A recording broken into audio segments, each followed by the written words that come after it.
Hi everyone, welcome to another episode of Speaking of Iowa. I'm your host Glenn Hurst, and today we're going to be speaking about voters.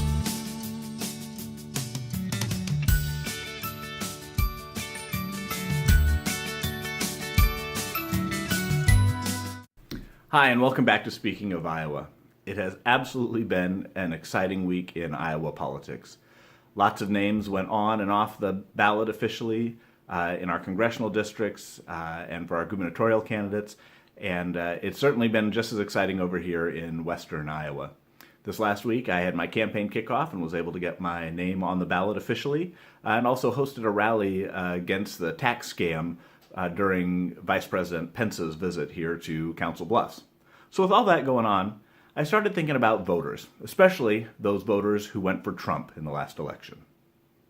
I don't side with people who think that Trump voters are idiots or are Kool-Aid drinkers. There's some Kool-Aid drinkers out there.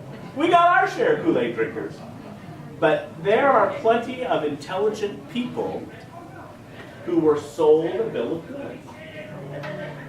They played on legitimate fear about what's going to happen next, and they were sold this bill of goods. But they're waking up, and this is the part of this canvassing. Those people are waking up, and when they wake up, they need to see you and I out there as reasonable people who can say, I will show you something else. Maybe you didn't have to be afraid. Maybe there was nothing to be afraid of in the first place, right? Maybe there was nothing to be afraid of. Maybe it was even reasonable to be hopeful because we were moving in a positive direction. And that there is still the ability to take back that hope, to take back that progress. So if we're going to try to bring those Trump voters back over to our camp, we need to start thinking about what it was that persuaded them to vote for Trump, and what ways can we influence them to come back to a more reasonable candidate. So the question becomes, what happened in Iowa? Well, in 2016, 31 counties that went for Obama twice flipped to Trump. How did that happen?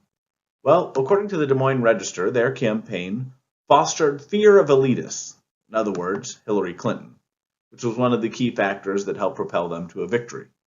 They also appealed to the anti-establishment voters, and they promised jobs in manufacturing, which played very well with voters in the Mississippi River Valley. They also opposed international trade agreements, and they commanded strong party leadership support from individuals like Branstad, Grassley, and Ernst. So who voted for Trump? Well, the Democracy Fund did a voter study group and identified 5 categories of voters that voted for Trump. The first group were the staunch conservatives. These were authoritarians, and they like to obey. They rarely stray away from their party. They follow strong leaders, and they respond aggressively to outsiders, especially when they feel that they've been threatened or that their beliefs are under threat. The next group is also another group that is very likely to be a GOP loyalist. Those are the free marketers, and about 25% of those made up the people who voted for Trump. And then there was a group of about 5% of people who were just disengaged in the whole process in general, but voted for Trump as an agent of change. Now, there's 2 groups that were interesting and that we should pay close attention to, and that's the American preservationists. About 20% fall in this group. These people tend to look a little bit more like Democrats on domestic issues and economic issues, things like wealth distribution, Social Security defense, little apprehensive of Wall Street and its influence in our government, but they tend to feel powerless against moneyed interests and political insiders. They also tend to share more liberal views on social issues like gay marriage and the environment.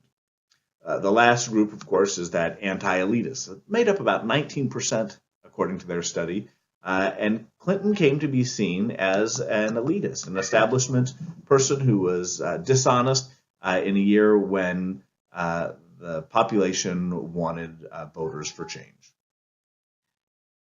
So if there are reasonable voters out there that we could turn back towards a Democratic-leaning vote, we need to figure out who they are and how to reach them.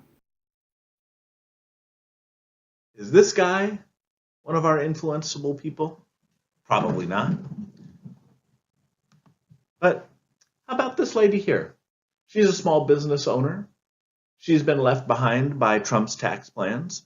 Maybe she'd be someone we could influence. Or these gentlemen here who work with the Civil War veterans taking care of Civil War graves throughout Iowa. There's this gentleman here who came out of the Oakland anti-Islamic event and broke some bread with us, or rather broke some ice cream, and was able to discuss those more conservative issues related to immigration and Muslims' role in the United States. Now that we know who they are and we know what message they want to hear, how do we reach out and give them that message in the most effective manner? Well, one thing we need to do is we need to avoid being provocative.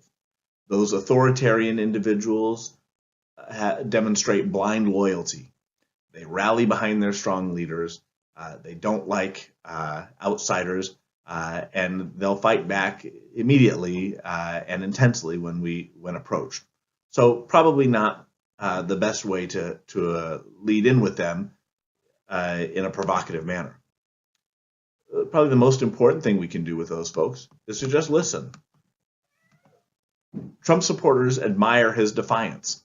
Okay, they see that as fearlessness, and they admire his contempt for a lot of the agencies and media outlets, things that we consider norms.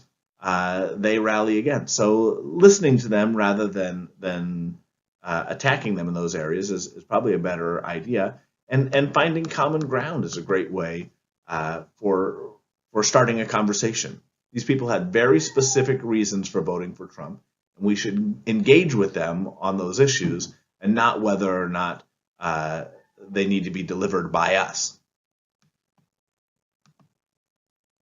We need to focus on issues and candidates who can address those issues. These people want a solution to their problem.